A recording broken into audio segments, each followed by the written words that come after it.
नमस्कार दोस्तों, मेरा नाम है विजय कुमार गिरी और मैं आप लोगों का एक बार फिर से स्वागत करता हूं अपने YouTube चैनल जिसका नाम है सुहा क्लासेस फॉर एग्रीकल्चर। दोस्तों, आज हम सब लोग एक कॉम्पिटिटिव बुक ऑफ एग्रीकल्चर जिस डॉक्टर यमराज सुंडा जी ने लिखा है उसका आज हम लोग 13वां लेक्चर पढ़ने वाले हैं। इस लेक्चर में हम पढ़ेंगे the major scheme and programmes, जो भारत सरकार के द्वारा या सेंट्रल गवर्नमेंट के द्वारा जो भी कुछ मेजर स्कीम एग्रीकल्चर से रिलेटेड चलाई गई हैं उनके बारे में हम पढ़ेंगे। स्कीम थोड़ी ज़्यादा थी इसलिए इन स्कीमों को मैंने 2 पार्ट में डिवाइड कर दिया है। आज हम स्कीम का पहला पार्ट पढ़ेंगे जिसमें मैं आप लोगों को 7-8 जो मेजर स्कीम थी भारत सरकार की जो चलाई गई थी, काफ़ी एग्जाम में पूछा जाता है, उसके बारे में हम डिस्कशन करेंगे। तो चलिए स्टार्ट करते हैं। आज मेजर स्कीम के बारे में डिस्कशन करना पढ़ना स्टार्ट करते हैं। देखो, सबसे पहले देख लेते हैं जो पहला स्कीम है नेशनल फूड सिक्योरिटी मिशन। आप लोगों ने नाम तो सुना ही होगा, नेशनल फूड सिक्योरिटी मिशन, जिनको हम NFSM बोलते हैं। इसमें देखो क्या बोल रहा है, the national food security mission was launch in rabi 2007। Rabi के सीजन में 2007 में ये national food security mission scheme launch की गई थी। किसको देखते हुए? With a view to enhance the production of rice, wheat and pulses by 10 metric ton, 8 metric ton and 2 metric ton respectively by the end of 11th 5-year plan। जो ये food security mission वाला programme है ये रबी season में सन 2007 में start किया गया था और इसका पर्पज था कि राइस की कल्टीवेशन को 10 मीट्रिक टन बढ़ाना, वीट के कल्टीवेशन को कम से कम 8 मीट्रिक टन बढ़ाना और पल्सेस के कल्टीवेशन को 2 मीट्रिक टन बढ़ाना। इनके प्रोडक्शन को इतना इतना बढ़ाना था। कब तक? जो हमारा 11वां 5-year प्लान था, 11th 5-year प्लान, उसके अंत होने तक हमको ये बढ़ाना था, ये लक्ष्य रखा गया था नेशनल फूड सिक्योरिटी मिशन में। The mission aim to increase production through area expansion and productivity, create employment opportunity and enhance the farm level economy to restore confidence of farmers. ये कह रहा है कि ये जो national food security mission enhance किया गया था, इम्प्लीमेंट किया गया था, इसका जो मेन एम था वो था प्रोडक्शन को इंक्रीज करना और क्रॉप के एरिया को भी बढ़ाना। जैसे मान लो पहले 100 हेक्टेयर पे खेती हो रही है, तब उसको हमें बढ़ाना है 110 हेक्टेयर, 115 हेक्टेयर भी करवाना है। तो हमको प्रोडक्शन भी इंक्रीज करवाना था और उसके बाद एक्सटेंशन भी करना था, यानी कि एरिया का एक्सटेंशन भी करना था। और इस जब एरिया एक्सटेंशन होगा और प्रोडक्शन इंक्रीज होगा तो इससे एम्प्लॉयमेंट भी क्रिएट होगा। तो हमको क्रिएट एम्प्लॉयमेंट अपॉर्चुनिटी एग्रीकल्चर में सेक्टर में करना था और फार्म लेवल जो इकोनॉमी थी उसको हमें बढ़ाना था। तो रिस्टोर जो कॉन्फिडेंस था फार्मर्स का उसको हमें रिस्टोर करना था। ये सब इसके मेन एम थे नेशनल फूड सिक्योरिटी मिशन का। समझ रहे हो? मतलब कि प्रोडक्शन बढ़ाओ, खेती बढ़ाओ, एम्प्लॉयमेंट जनरेट करो, फार्म लेवल की इकोनॉमी को बढ़ाओ और फार्मर्स का जो कॉन्फिडेंस लूज हो गया है उसको भी बढ़ाओ। The national food security mission is presently being implemented in 476 identified districts of 17 states of the country। इस समय नेशनल फूड सिक्योरिटी मिशन जो प्रोग्राम है ये प्रोग्राम 476 डिस्ट्रिक्ट में लगा हुआ है। 17 स्टेट के, भारत के 17 स्टेट के 476 डिस्ट्रिक्ट में ये national food security mission programme इस समय चल रहा है। A new programme under the national food security mission called accelerated pulse production programme, जिसको A3P बोलते हैं। A3P का मतलब होता है एक्सीलरेटेड पल्स प्रोडक्शन प्रोग्राम। इसको NFSM के तहत चलाया गया था। अब ये A3P का फुल ये है A3P। इसके अंदर क्या क्या किया गया था उसको देख लेते हैं। इसमें क्या किया गया था, 1000 block demonstration of technology has been launch from 2010 और 11।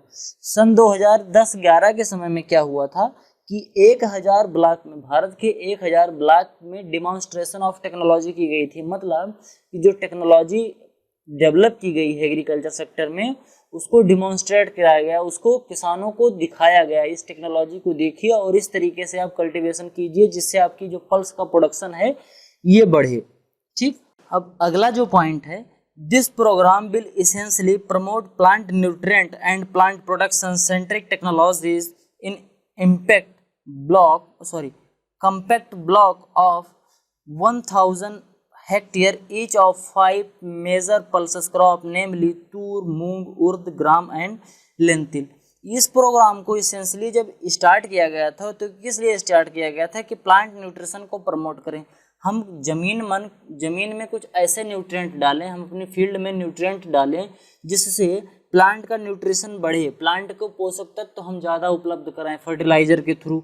And plant protection centric technology, और प्लांट्स के प्रोटेक्शन से रिलेटेड जो भी टेक्नोलॉजी है, चाहे इंटीग्रेटेड पेस्ट मैनेजमेंट हो, चाहे इंसेक्ट और पेस्ट को कंट्रोल करने के लिए ट्रैप बनाना हो, या केमिकल का यूज़ करना हो, या डिजीज़ को कंट्रोल करने के लिए केमिकल का यूज़ करना हो, इन सब चीज़ों को प्रमोट किया गया कि जिससे प्लांट का जो प्रोटेक्शन हो सके सही से और हमारी यील्ड बढ़ सके, जो लॉस होता है इंसेक्ट पेस्ट और डिजीज़ की वजह से वो कम हो। In compact block of 1000 hectare each of 5 major pulses crop, और ये जो किया जा रहा था वो 1000 हेक्टेयर ईच का, जैसे मान लो 5 क्रॉप्स थी, 5 क्रॉप्स कौन कौन सी, तूर, मूंग, उर्द, ग्राम और लेंटिल, ये 5 जो थी पल्सेस क्रॉप्स थी। इन पांचों क्रॉप के लिए 1000 हेक्टेयर ब्लॉक ऐसा चूज किया गया, 1000 मतलब 5000 चूज किए गए थे पांचों क्रॉप के लिए। और इसमें जो प्रोडक्शन है पल्सेस का, इसको किस तरीके से बढ़ाया जाए, इस पर डिमॉन्स्ट्रेशन किया गया था किसानों को दिखाने के लिए, देखो कि इस तरीके से अगर खेती करोगे तो जो प्रोडक्शन है वो बढ़ेगा। समझ गए बात। अगला पॉइंट देखते हैं, component and activities of national food security mission. इसके कौन कौन से कंपोनेंट्स है और कौन कौन सी एक्टिविटी थी जो नेशनल फूड सिक्योरिटी मिशन में चलाई गई थी। पहला है demonstration of improved package of practices. Demonstration कराओ, जो इम्प्रूव्ड पैकेज और प्रैक्टिसेस है उसको किसानों को दिखाओ, किस तरीके से किसान उसको देखें और देख के समझें, किसको उससे इम्प्लीमेंट करना है, किस तरीके से इम्प्लीमेंट करना है, इन सब चीज़ों के बारे में वो सीखें। Demonstration of the system of rice intensification.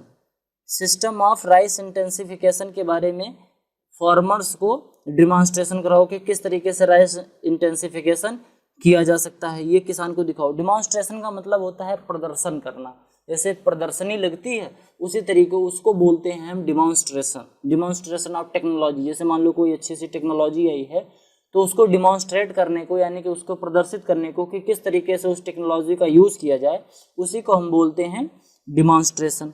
अगला पॉइंट क्या कह रहा है, district of high yielding variety seed distribution of high yielding variety seed of rice, wheat and pulses and hybrid rice. ये क्या कह रहा है कि इस जो नेशनल फूड सिक्योरिटी मिशन आया था इसमें एक काम और किया गया था कि हाई यील्डिंग वेराइटी सीड, चाहे वो राइस का हो, चाहे व्हीट का हो, और चाहे पल्सेस का हो, या चाहे हाइब्रिड राइस का हो, इन सब की जो हाई यील्डिंग वेराइटीज के सीड्स हैं इनको किसानों तक पहुंचाना, इनको डिस्ट्रीब्यूट करना। ठीक, एक काम ये था कि अगर किसानों के पास हाई यील्डिंग वेराइटी वाले सीड जाएंगे तो किसान ज़्यादा प्रोडक्शन करेंगे, किसान इसी को बुआई करेंगे। Soil ameliorant such as gypsum, lime, micronutrient to restore soil fertility for higher productivity. Soil की जो रिक्लेमेशन के लिए, यानी कि सॉइल की जो फिजिकल कंडीशन और केमिकल कंडीशन है उसको सुधारने के लिए जिप्सम, लाइम और माइक्रोन्यूट्रिएंट जो इम्पॉर्टेंट होते हैं उनको यूज़ करके जो सॉइल अनुपजाऊ भूमि है उसको हम उपजाऊ प्रोडक्टिव लैंड में कन्वर्ट कर पाएँ। इसके लिए इन सब चीज़ों को किसानों तक पहुंचाया गया, किसानों के लिए अवेलेबल कराया गया, चाहे वो जिप्सम हो, चाहे लाइम हो, चाहे माइक्रोन्यूट्रिएंट हो, जैसे जिंक है, सल्फर है, ये सब चीज़ें किसानों तक पहुंचाई गई।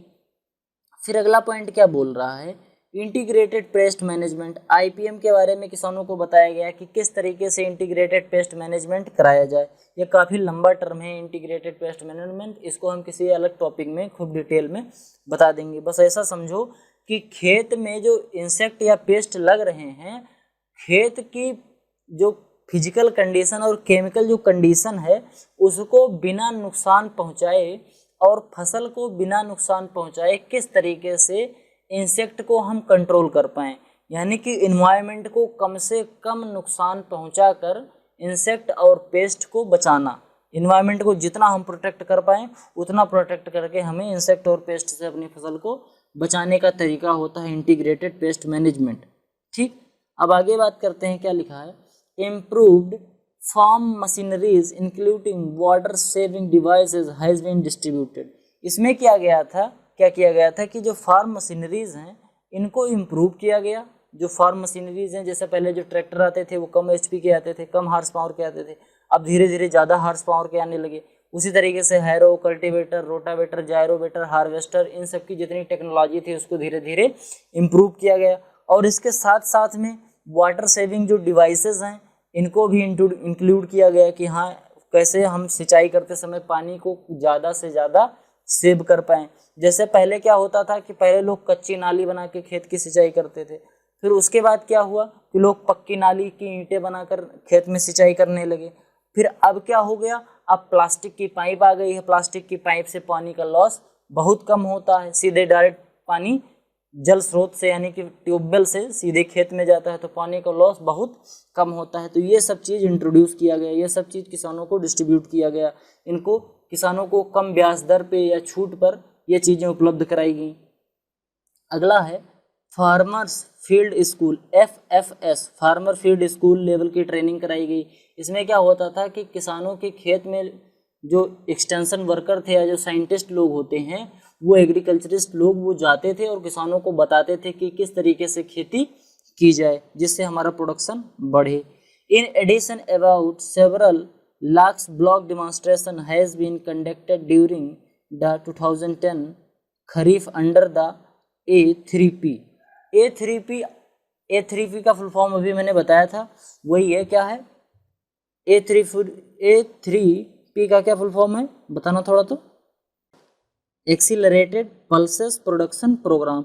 इसको 2010 में खरीफ के सीजन में इस पूरे भारत में कई ब्लॉक स्तर पर, सेवरल लाख्स ब्लॉक, कई लाख ब्लॉक स्तर पर डिमॉन्स्ट्रेशन किया गया है टेक्नोलॉजी इसका कि किस तरीके से हम जो अपनी पल्सेस क्रॉप्स हैं इनका किस तरीके से हम प्रोडक्शन इंक्रीज कर पाएँ। समझ गए बात। अब अगला जो हमारा प्रोग्राम लॉन्च किया गया था वो कौन सा था, राष्ट्रीय कृषि विकास योजना, RKVY, राष्ट्रीय कृषि विकास योजना। इसका देखो क्या काम था, ये कब लॉन्च किया गया था, द राष्ट्रीय Krishi Vikas Yojana was launch in 2007।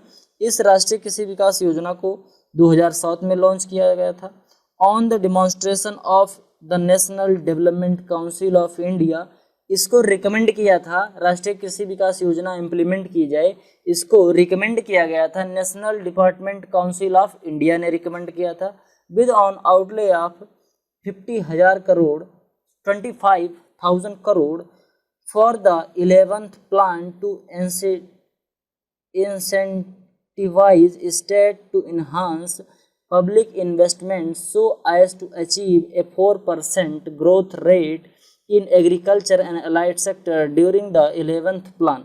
क्या किया गया था कि राष्ट्रीय कृषि विकास योजना को सन 2007 में national development council of India के द्वारा, इसके रिकमेंडेशन के द्वारा 25,000 करोड़ का अलॉटमेंट की गई। 25,000 करोड़ भारत सरकार ने दिए कि हमको इम्प्रूव करना है अपनी जो एग्रीकल्चर सेक्टर है इसकी ग्रोथ रेट को 4% से ऊपर ले जाना है, यानी कि जो एनुअल ग्रोथ रेट है उसको 4% से ऊपर ले जाना है 11th 5 ईयर प्लान के अंत होते तक, यानी कि 11वीं पंचवर्षीय योजना के अंत होते होते हमको इस जो एग्रीकल्चर सेक्टर का जो ग्रोथ रेट है इसको हमें 4% से ऊपर लेकर जाना है। और चाहे वो एग्रीकल्चर सेक्टर हो चाहे एलाइड सेक्टर हो, चाहे एग्रीकल्चर हो चाहे एग्रीकल्चर से जुड़े हुए सेक्टर हो, जैसे पशुपालन है, मुर्गी पालन है, पाउल्ट्री जिसको हम बोलते हैं, गोट बकरी पालन, भेड़ पालन, मछली यानी फिशरीज है, पिगरी है, इन सब चीज़ों को किस तरीके से इम्प्रूव किया जाए। एग्रीकल्चर की जब बात करते हैं तो इसमें सब कुछ आ जाता है। समझ गए बात।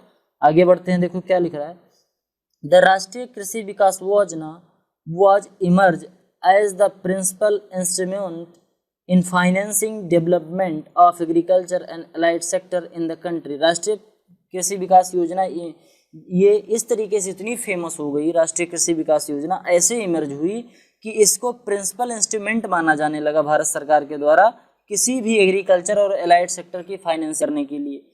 मतलब ये योजना इतनी कारगर हुई कि इस भारत सरकार को अगर एग्रीकल्चर सेक्टर में कोई फाइनेंसिंग करनी होती थी तो इसी योजना में ही लगा देते थे। इसी योजना के द्वारा कृषि का विकास किया जाने लगा। ये प्रिंसिपल इंस्ट्रूमेंट बन गया भारत सरकार का कि किस तरीके से हम प्रोडक्शन को बढ़ाएं, एग्रीकल्चर सेक्टर को, ओवरऑल एग्रीकल्चर सेक्टर को किस तरीके से बढ़ाया जाए।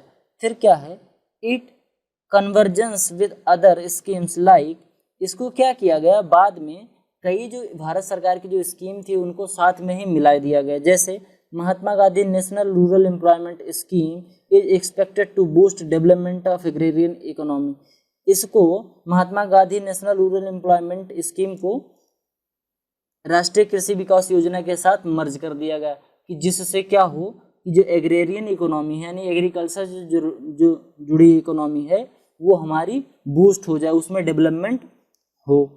फिर अगली जो योजना है, integrated scheme on oil seed, pulses, oil, palm and मेज, इंटीग्रेटेड स्कीम चलाई गई जिससे ऑयल सीड में हम इम्प्रूवमेंट कर सकें, ऑयल सीड के प्रोडक्शन में, पल्सेस के प्रोडक्शन में, ऑयल के प्रोडक्शन में, ऑयल पाम के प्रोडक्शन में और मेज के प्रोडक्शन में, इन सब चीज़ों के प्रोडक्शन में किस तरीके से इम्प्लीमेंटेशन की जाए, इसके लिए इंटीग्रेटेड एक स्कीम चलाई गई। इस स्कीम का काम क्या था, ये स्कीम कब लॉन्च की गई थी, ये स्कीम लॉन्च हुई थी सन 2004 में, launch in 2004। The integrated scheme of oil seed, pulses, oil palm and मेज is being implemented in 40 major states for oilseed and pulses, 15 for maize and 10 for oil palm। ये ISPM जो है, आइसोपॉम जिसको हम बोलते हैं, क्या बोलते हैं, यहाँ पर ओ थोड़ा मिस हो गया, इसको सही कर लेना, आइसोपॉम इस स्कीम को बोलते हैं शॉर्ट फॉर्म में। ये आइसोपॉम जो स्कीम थी ये भारत में 14 मेजर जो स्टेट हैं उन स्टेट में स्टार्ट किया गया था ऑयल सीड और पल्सेस के लिए। मतलब भारत में 14 स्टेट को चुना गया जिसमें ऑयल सीड और पल्सेस पे काम करना है, 15 ऐसे स्टेट को चुना गया जिस पे मेज पर काम करना था और 10 ऐसे स्टेट को चूज किया गया जिनमें ऑयल पाम पर काम करना था। इसी तरह से अलग अलग स्टेट में अलग अलग चीज़ें इम्प्लीमेंट की गई। The pulses component has been merge with the national food security mission with effect from 1 April 2010। 1 April 2010 से जो ये पल्सेस कंपोनेंट्स थे, इसमें जो ये पल्स वाला कंपोनेंट था इसको नेशनल फूड सिक्योरिटी मिशन के साथ मर्ज कर दिया गया 1 अप्रैल 2010 को। अब अगला क्या पॉइंट बोल रहा है, the scheme provides flexibility to the state in implementation based on a regionality differentiated approach of promoting crop diversification. इस स्कीम में क्या किया गया था कि स्टेट को ये अथॉरिटी दी गई थी, हर राज्य को ये अथॉरिटी दी गई थी कि आप इस स्कीम में अपने हिसाब से थोड़ा बदलाव कर सकते हैं रीजन के हिसाब से कि किस रीजन में किस तरीके से क्या स्कीम होनी चाहिए और किस तरीके से क्रॉप के डाइवर्सिफिकेशन को प्रमोट किया जाए। तो इसमें ये जो स्कीम थी इसमें स्टेट को थोड़ा अथॉरिटी दी गई थी कि आप इस स्कीम को अपने हिसाब से अपने स्टेट में लॉन्च कर सकते हैं। समझ गए बात। अब आगे बढ़ते हैं, देखो अगला क्या बोल रहा है, अंडर द स्कीम, इस स्कीम में क्या हुआ था, assistance is provided for purchase of breeder seed. इसमें ब्रीडर सीड, किसानों के लिए ब्रीडर सीड खरीदने पर एक असिस्टेंट प्रोवाइड किया गया था। प्रोडक्शन ऑफ फाउंडेशन सीड, किसानों से फाउंडेशन सीड का प्रोडक्शन करवाया गया कि किसान फाउंडेशन सीड को प्रोड्यूस करें, जिससे फाउंडेशन सीड बनेगा तो अच्छी क्वालिटी का सीड बनेगा तो प्रोडक्शन इंप्रूव होगा।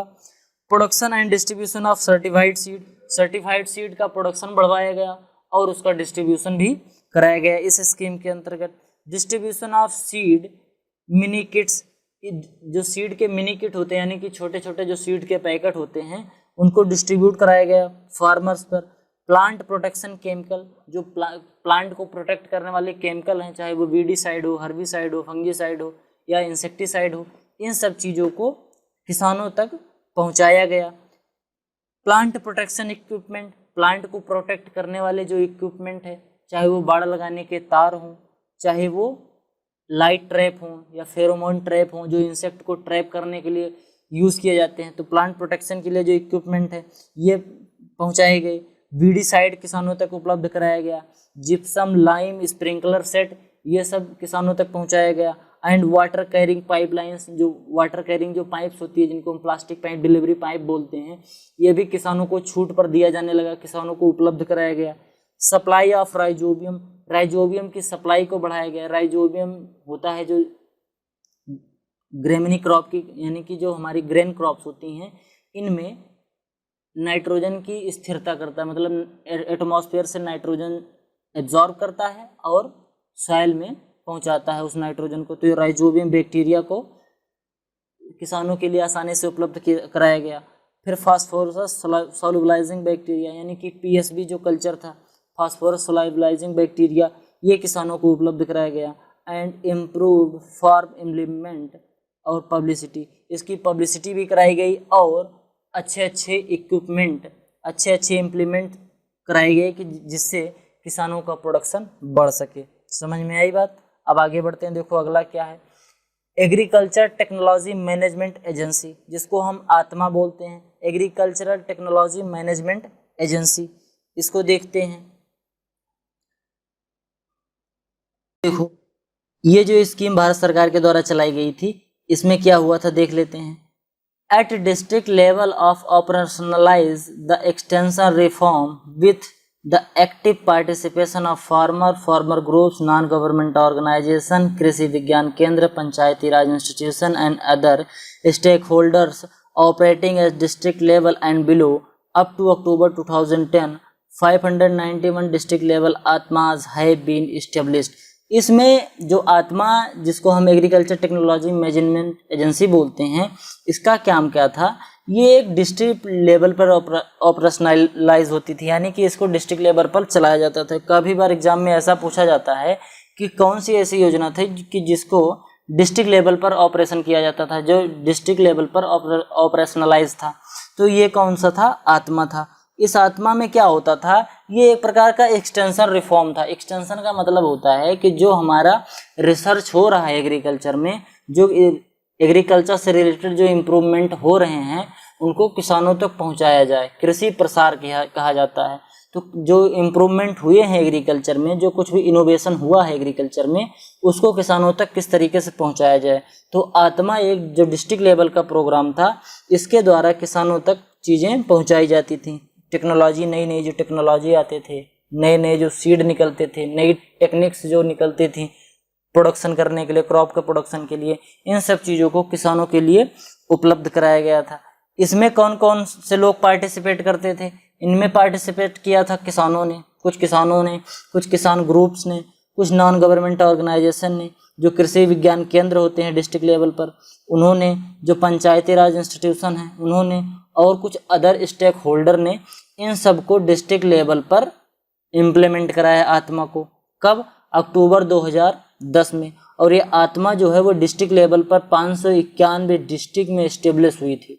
ठीक 2010 में 591 डिस्ट्रिक्ट में आत्मा ऑपरेशनलाइज थी। समझ गए बात? देखें अगला पॉइंट क्या बोल रहा है। Gender concern are being mainstream by mandating that 30% of resources on program and activities are allocated for women farmers and extension functionaries। क्या कहा गया कि इसमें जो जेंडर इक्वलिटी है, इसके बारे में भी बात की गई थी। 30% जो रिसोर्सेस थे और प्रोग्राम के जो भी 30% जो प्रोग्राम के इसके फायदे थे, वो किसानों में महिलाओं को दिए जाते थे, महिला किसानों को।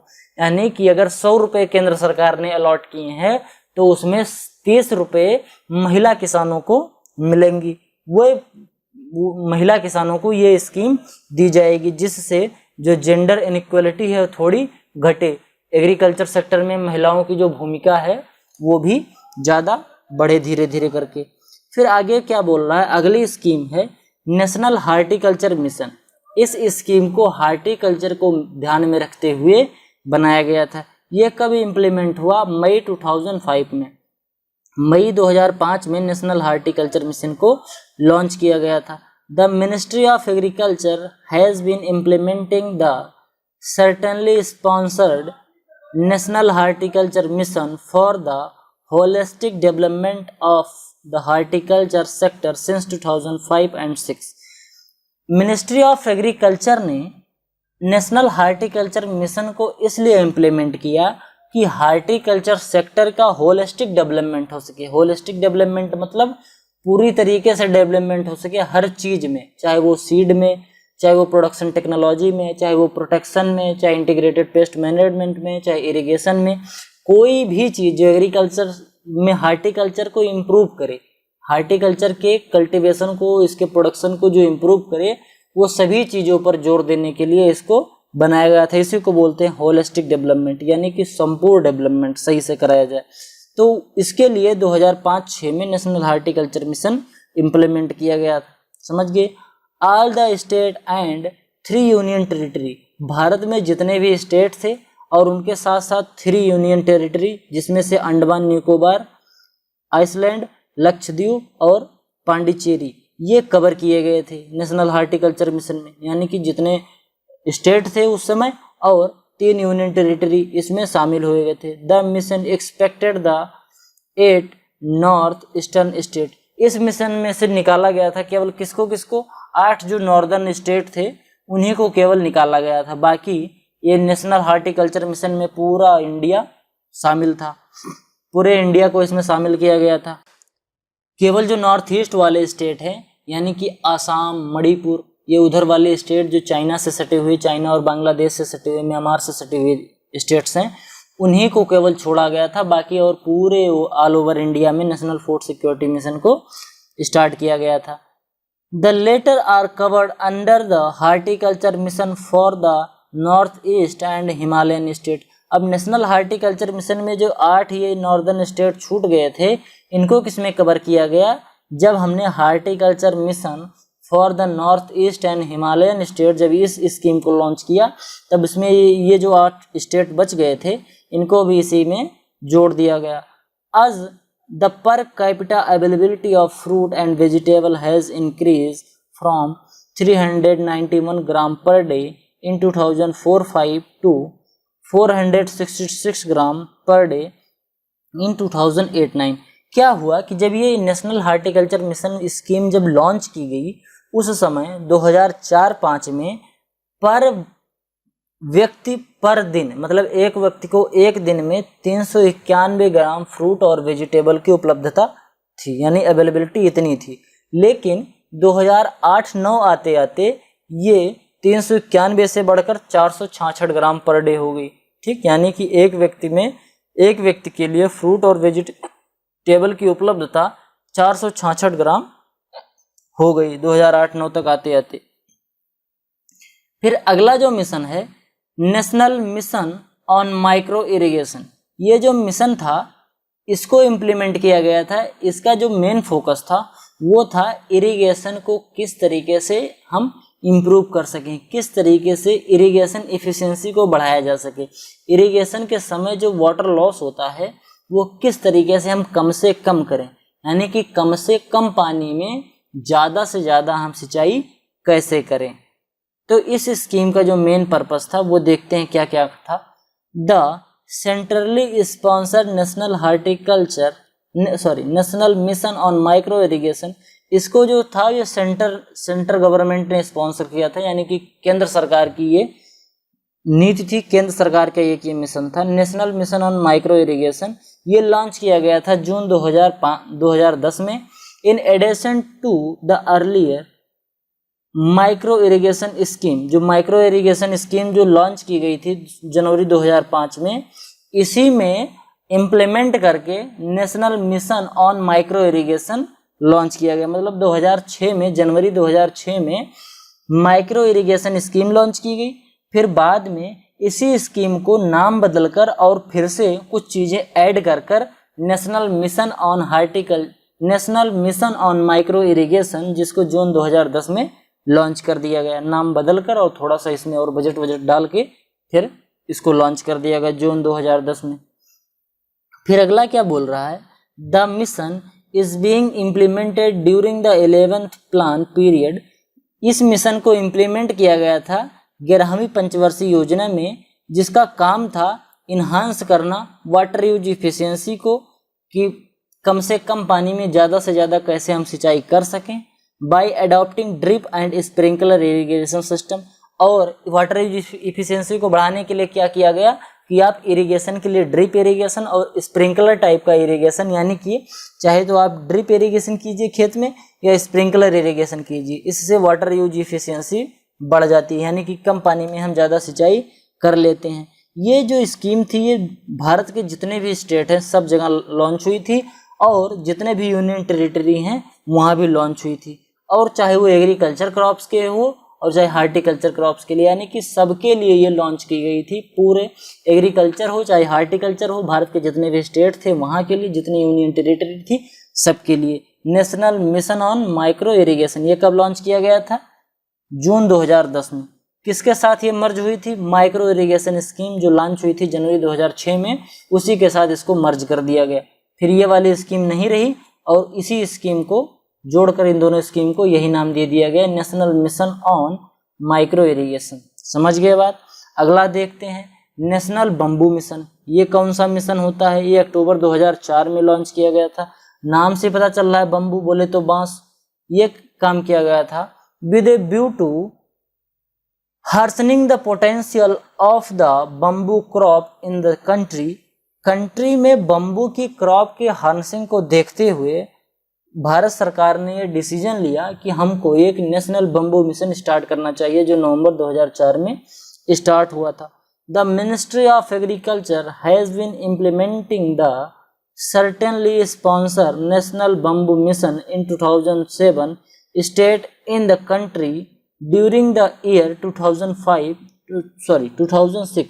2006 में क्या हुआ?